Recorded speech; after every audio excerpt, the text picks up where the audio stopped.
विद्यार्थियों, आज हम लोग साइंस एंड टेक्नोलॉजी से रिलेटेड कुछ इंपॉर्टेंट क्वेश्चन कवर करेंगे। हमारा जो पहला क्वेश्चन है, two flat mirrors are placed at an angle of 60 degree from each other, how many images will be formed of a candle placed in between them.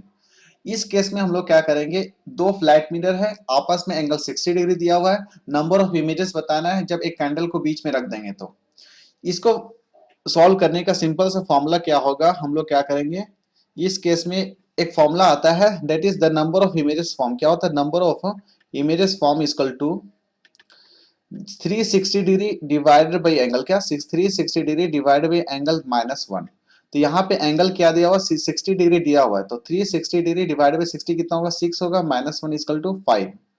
बस यही हम लोग क्या करेंगे, रियल लाइफ एग्जांपल में हम लोग कंसीडर करते हैं। मान लेते हैं कि जब हम लोग सैलून जाते हैं, सैलून में क्या होता है, वहां पे हम लोग दो पैरेलल मिरर देखते हैं, ठीक है। और इस दोनों के बीच में हमारा क्या होता है, चेयर होता है, यहीं पे हम लोग ये बाल वगैरह कटवाते हैं। तो हम लोग यहाँ पे ऑब्जर्व करते हैं कि जो हमारा जो इमेज बन रहा है वो इनफाइनाइट नंबर ऑफ इमेज बन रहा है। तो ये जो कॉन्सेप्ट है हम लोग यहाँ पे भी अप्लाई कर सकते हैं। तो इस केस में क्या होगा कि दो पैरेलल मिरर है, दो पैरेलल मिरर है, दोनों के बीच का एंगल कितना दिया हुआ है जी, 0 डिग्री दिया हुआ है। तो क्या होगा, 360 डिग्री डिवाइडेड बाई 0 क्या होता है, कोई भी नंबर को 0 से अगर डिवाइड करेंगे तो इनफाइनाइट आएगा। तो इसीलिए हमारा जो इमेज बनता है सैलून में वो क्या था, infinite number of images form होता है। ये जो कॉन्सेप्ट हो बेसिकली हम लोग क्या करते हैं, ये जो कॉन्सेप्ट है बेसिकली हम लोग यूज करते हैं ये कैलिडोस्कोप में, ठीक है। ये जो कैलिडोस्कोप का जो कॉन्सेप्ट है, ये क्या करता है, ये इट वर्क्स और it operates on multiple reflections. और ऐसा क्यों होता है, क्योंकि several mirrors are attached to each other, बहुत सारा मिरर्स आपस में अटैच होते हैं और इसके वजह से यहाँ मल्टीपल रिफ्लेक्शन होता है। एग्जैक्टली ये प्रिंसिपल यहाँ पे यूज होता है। हमारा दूसरा क्वेश्चन आएगा, which among the following appears giving different colour mainly due to phenomena of interference. तो ये जो फिनोमिना ऑफ इंटरफेरेंस है उसके वजह से बहुत सारा कलर दिखने को मिलता है।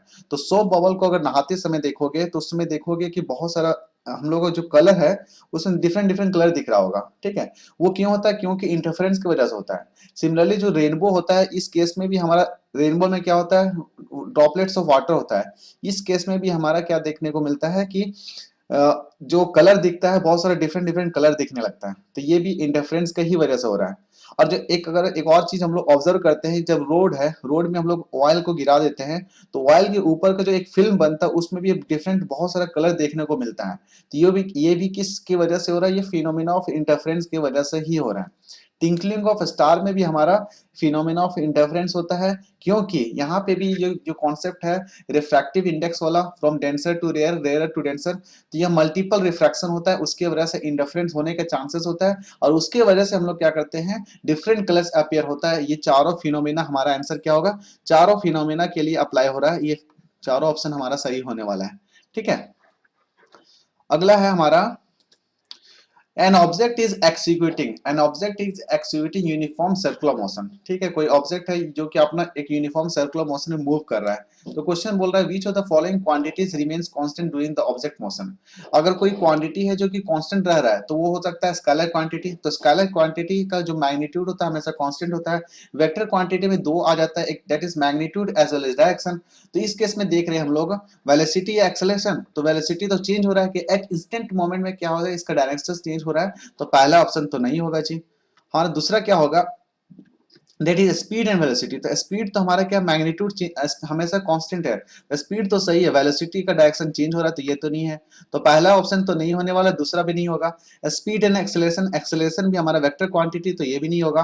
तो final answer will be speed. तो ये जो कॉन्सेप्ट, ये जो क्वेश्चन है, इसको सॉल्व करने का सिंपल सा फॉर्मूला था। अगर हम लोग को कॉन्सेप्ट पता हो, दैट इज स्केलर क्वांटिटी क्या होता है, वेक्टर क्वांटिटी क्या होता है, तो चारों ऑप्शन में देखेंगे कि कौन सा स्केलर क्वांटिटी है तो वही डायरेक्ट हमारा आंसर होगा। इस केस में आंसर हमारा स्पीड होगा।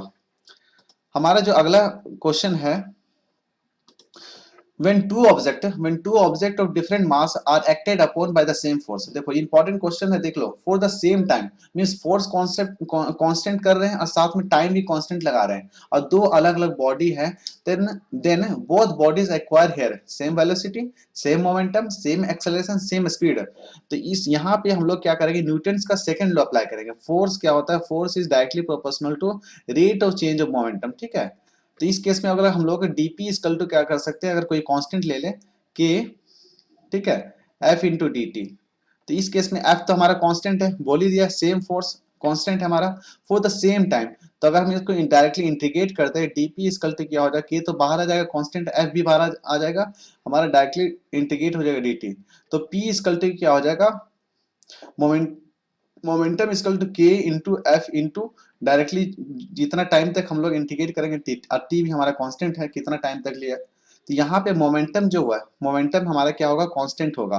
Means momentum when two bodies है, दो बॉडी अलग अलग बॉडीज है, पर फोर्स अगर सेम अप्लाई कर रहे हैं time for the same time के लिए, तो बॉडी एक्वायर करेगा सेम मोमेंटम को। तो आंसर हमारा क्या होगा, बी होगा।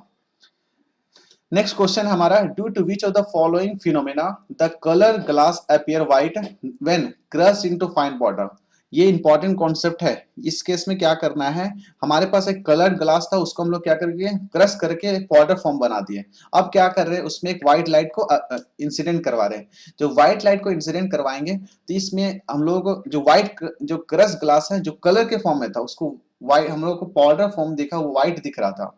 ऐसा क्यों हुआ, तो चार ऑप्शन दिया हुआ, टोटल इंटरनल रिफ्लेक्शन की वजह से हुआ, या रिफ्रैक्शन की वजह से हुआ, या स्कैटरिंग की वजह से हुआ, या रिफ्रैक्शन की वजह से हुआ। इसका आंसर हमारा क्या होगा, स्कैटरिंग ऑफ लाइट होगा। क्या, स्कैटरिंग ऑफ लाइट। अब यहाँ पे एक इंपॉर्टेंट कॉन्सेप्ट है हमारा कि जो हम लोग का आंख है, वो एक कलर जो ऑब्जेक्ट का जो कलर होता है वो कैसे दिखता है। तो यहाँ पे क्या करेंगे, when a light hit an object, अगर कोई लाइट है वो हिट कर रहा है एक ऑब्जेक्ट को, तो ऑब्जेक्ट क्या करेगा, कुछ लाइट को रिफ्लेक्ट करेगा, कुछ लाइट को ऑब्जर्व करेगा। ठीक है, पहला ये दिमाग में रख लो कि कुछ लाइट को वो रिफ्लेक्ट कर रहा है, कुछ लाइट को ऑब्जर्व कर रहा है। पर यहाँ पे याद रखना है कि जब ऑब्जेक्ट पूरा का पूरा लाइट को ऑब्जर्व करेगा, ऑब्जर्व कर लेगा, तो जो ऑब्जेक्ट दिखेगा वो ब्लैक दिखेगा। और when object reflect all the wavelength of light, तो ऑब्जेक्ट हमारा दिखेगा व्हाइट दिखेगा। मींस जो हमारा आई को टच कर रहा है वही हम लोग को दिखने वाला है।